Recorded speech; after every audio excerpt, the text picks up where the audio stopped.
50 ఏళ్ళు పూర్తి చేసుకున్నారు. కేవలం హీరోలకైనా ఉత్సవాలు. బిజినెస్ అండి ఇది. మానవ సంబంధాలు ఎక్కడ నుంచి వచ్చినాయి? మీలాంటి వాళ్ళకి ఎందుకు పద్మశ్రీలు రావు? మా ఆఫీస్ బాయ్ కూడా వస్తుంది. కాస్టింగ్ కౌజ్ కి ఓకే అయితేనే హీరోయిన్లు అవుతారు. ఆడవాళ్ళకి ఆ కమిట్మెంట్ అయితే మగవాళ్ళకి ఈ కమిట్మెంట్ ఉంటుంది. మెగాస్టార్ చిరంజీవికి కౌంటర్ స్టేట్మెంట్ ఇచ్చారు తమ్మారెడ్డి అన్నది. స్టేటస్ లో ఉన్న వాళ్ళని మనం ఎవరు ఏం చేసే పరిస్థితి ఉండదండి.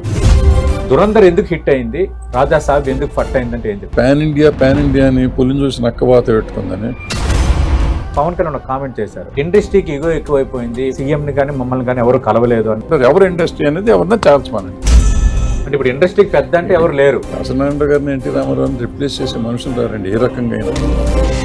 శ్రీవారి లడ్డు అంటే చాలా పరమ పవిత్రంగా భావిస్తాం. దాని చుట్టూ ఈ వివాదం రావటం. ఇప్పుడు మనకి ఇస్తున్నది నా కల్తీ లేదని ఎట్లా చెప్తారు మీరు?